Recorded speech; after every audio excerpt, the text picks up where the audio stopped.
Sir अब सीधा हमारे भारत पर आते हैं, इस टैरिफ वॉर का भारत पर कितना असर? 26% टैरिफ लगा, मैक्सिमम इतनी एक्सपेक्टेशन थी उतना लग गया। ठीक है, इससे ज्यादा कुछ नहीं हो सकता। उसको शॉकर के तौर पे नहीं देखते? नहीं, शॉक तो है। देखो 26% लगना कम नहीं है किसी भी हिसाब से, है अनडाउटेडली ज्यादा है। ठीक है, अगर हमारे प्रति भी इतना प्यार तो 10 ही लगा लेते। एग्जैक्टली है ना भाई, बोलते तो सब अच्छा है, करते नहीं है। हाँ, इंग्लैंड की तरह हमें भी 10% लगा लेते। एग्जैक्टली हाँ, India is our friend, Modi is a nice man, वो सब तो ठीक है, लेकिन लगाने के टाइम तो 26 लगाया, सो कम तो नहीं लगाया। देखो ऑनेस्टली लगाया तो मैक्सिमम वाला, लेकिन मैक्सिमम इतना ये हमारे समझ में आ गया। क्लियर है? अब 2-3 चीजें अच्छी हो रही है जो हो सकती है। पहला, लगातार बातचीत चल रही है टैरिफ वॉर को लेकर, करेक्ट, भारत सरकार की और अमेरिका के अधिकारियों के बीच में चल रही है। हाँ, एक चीज अच्छी है कि भारत के साथ बातचीत करने में, स्टेटमेंट्स में ट्रंप का रुख नरम है, उतना कड़क नहीं बोलते हैं। जैसे चीन के लिए खराब बोलते हैं, मैक्सिको कनाडा के लिए खराब बोलते हैं, दूसरे देशों के लिए, हमारे लिए उतना खराब नहीं बोलते हैं। ये जरूर बोलते हैं हम हाई टैरिफ नेशन है, हाई टैरिफ नेशन है, वो सब बोलते हैं, लेकिन उतना खराब नहीं बोलते कि भाई मतलब आप लूट रहे हो, चोर डाकू, वैसा नहीं बोलते हैं। सो वो थोड़ा सा, सो मेरा ये समझना है कि हमारी भी पूरी टीम लगी हुई है, वो इनको मामला बीच का निकलेगा। सो बहुत पैनिक करने की जरूरत नहीं है। मतलब भारत पे है इम्पैक्ट है, इसमें कोई डाउट नहीं, लेकिन उतना ज्यादा नहीं कि आप बहुत परेशान हो जाए बस। ठीक है, चलिए, तो यहाँ पर आप कह सकते हैं कि इनिशियल शॉक तो था, लेकिन पचा लेगा मार्केट और इवेंचुअली बातचीत में यह सेटल हो जाएगा। लेकिन सर अब इसको थोड़ा ब्रेकअप करते हैं।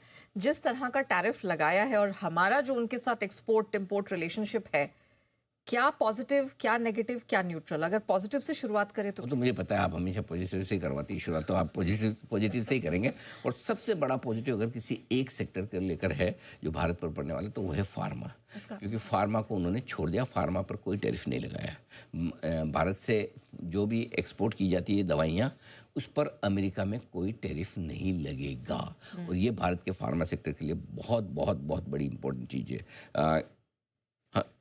ये हमारी उम्मीद भी थी, और हमने बार बार लगातार कहा भी, इस सीरीज की शुरुआत से कहा, जब से टैरिफ वॉर की शुरुआत हुई तब से 2 महीने से हम लगातार कह रहे हैं कि फार्मा पे लगा ही नहीं सकते। क्योंकि देखिए, किसी भी देश के लिए ये बहुत ज़रूरी है कि वो अपने नागरिकों को सही समय पर सस्ती दवाएं दें, दवाएं मुहैया करवाएं और सस्ती करवाएं। अगर आप मुसीबत के वक्त उनको दवाएं नहीं दे सकते, तो आपके नागरिक कभी आपको माफ़ नहीं करेंगे। क्योंकि ये अगर सबसे ज़्यादा आदमी को तकलीफ तब होती है जब उसको दवाइयों की ज़रूरत है, और अगर उनको दवाएं मिले ना, और अगर मिले तो बहुत महंगी मिले, तो वो जिंदगी में आपको कभी वापस वोट नहीं देगा। सर माफ़ कीजिएगा, मैं आपको टोक रही हूँ, मैं इसलिए क्योंकि ये जो सर बात कह रहे हैं ये आज टैरिफ ऐलान होने के बाद नहीं है।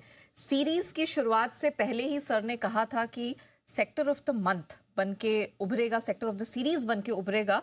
और इसका कारण भी यही था कि अमेरिका अपने टैरिफ इम्प्लीकेशन से फार्मा स्पेस को बाहर रखेगा। इसकी एनालिसिस और इसको पहले ही पकड़ा था अनिल जी ने, जरा सुनिए क्या कहा था। फार्मा शेयरों में भी फिर से खरीदारी होगी, और अगर गलती से ट्रंप का टैरिफ का वो तीसरा नेत्र नहीं खुला फार्मा पे, ये फार्मा शेयर पकड़ में नहीं आएंगे। आपको मैं बता रहा हूँ, अगला सेक्टर अप्रैल का sector of the month pharma बनेगा। इवेंचुअली फार्मा पे वो टैरिफ नहीं लगा सकते, तो क्या हमारी जितनी सस्ती दवाएं वो अमेरिका वाले कभी जिंदगी में बना ही नहीं पाएंगे, वो बिना दवा रह नहीं पाएंगे। बिल्कुल राइट। तो फार्मा थोड़ा मुझे इंसुलेटेड लगता है। फार्मा पर अगर टैरिफ नहीं लगा तो आप अप्रैल का सेक्टर फार्मा ही बनेगा। आपने कल भी बोला था कि सेक्टर ऑफ द मंथ हल्की सी रिस्क है, मुझे नहीं लगता कि फार्मा पे लगेगा। तो मेरे लिए तो वैसे भी अभी से एक्यूमुलेशन करने वाली चीज़ है, लेकिन जहाँ जहाँ आपको सिग्नल आते दिखे फार्मा शेयरों में खरीदारी के, वहाँ खरीदते जाइए। पूरी संभावना इस बात की है कि या तो फार्मा सेक्टर पर टैरिफ ना लगे, या लगे तो सबसे कम। थोड़ा आप चाहें तो अभी निवेश कर लें, बिल्कुल कंजर्वेटिव है तो 2 अप्रैल के बाद ही करें, रिस्क बिल्कुल खत्म हो जाए। 50% अभी, 50% बाद, और बड़े एग्रेसिव हैं तो अभी भी खरीद सकते हैं। फिर अभी अगर आपको खरीदना है तो एक्यूमुलेट करना शुरू करें, धीरे धीरे खरीदना शुरू करें। सर कितनी स्ट्रॉन्ग एडवाइस थी कि 1 हफ्ते पहले से ही आपने इस चीज को पकड़ के एडवाइस दी थी। और इनफैक्ट इंटरेस्टिंग अच्छी बात तो ये कि जिसने अगर समझा भी नहीं, सोचा भी नहीं, फार्मा सेक्टर भी तो करेक्ट हो गया ना, अच्छा करेक्ट हुआ। और नया, इसमें कोई बहुत बड़ी बात नहीं, कॉमन सेंस वाली बात है।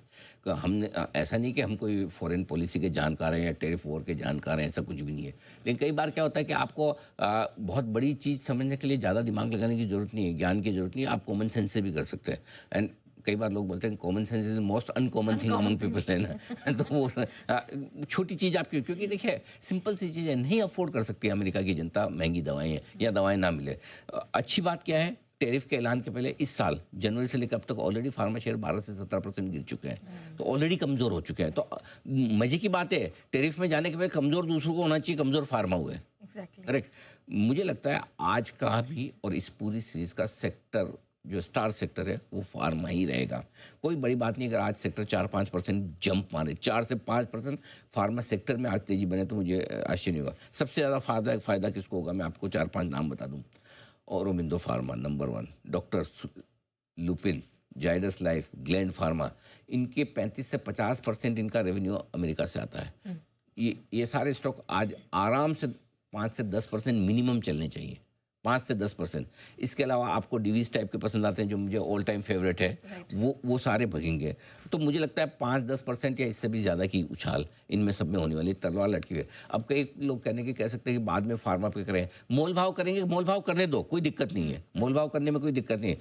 लेकिन सबसे मजबूत सेक्टर मार्केट का हम जो मानते हैं, बैंक एनबीएफसी मांगते हैं, और उसके बाद हम लगातार फार्मा मानते हैं, राइट। 2 सेक्टर पर हमें हमेशा बुलिश रहे। और ये टैरिफ के ऐलान के बाद फार्मा बैंक से ज़्यादा आउट परफॉर्म करेगा, ये नोट कर लीजिए। अच्छा, हाँ, ये अब स्टार सेक्टर हो गया, क्योंकि अब है ना वो मोल भाव भी करेंगे तो एक लिमिट से ज़्यादा नहीं कर सकते। उनको पता है ये चीज़ नहीं चलेगी।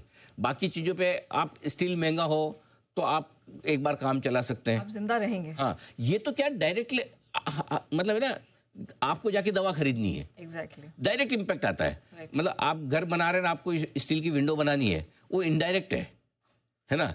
ये डायरेक्ट इम्पैक्ट है, इसलिए अमेरिका अफोर्ड ही नहीं कर सकता करेक्ट फार्मा को ज़्यादा छेड़छाड़ करे। सोचो अगर एक महीना अमेरिका में भारत की फार्मा कंपनियों ने एक्सपोर्ट करना बंद कर दिया तो हाहाकार मच जाएगा। एग्जैक्टली। सो इसलिए मुझे लगता है कि फार्मा चलेगा, दौड़ेगा। आप चाहें तो बिल्कुल यहीं बजा दीजिए स्टॉक ऑफ द डे का। बिल्कुल, मैं पूछने ही वाली थी, और without further delay stock of the day का बिल्कुल बताएं सर। सबसे ज्यादा भागने में आगे रहेगा औरोबिंदो फार्मा।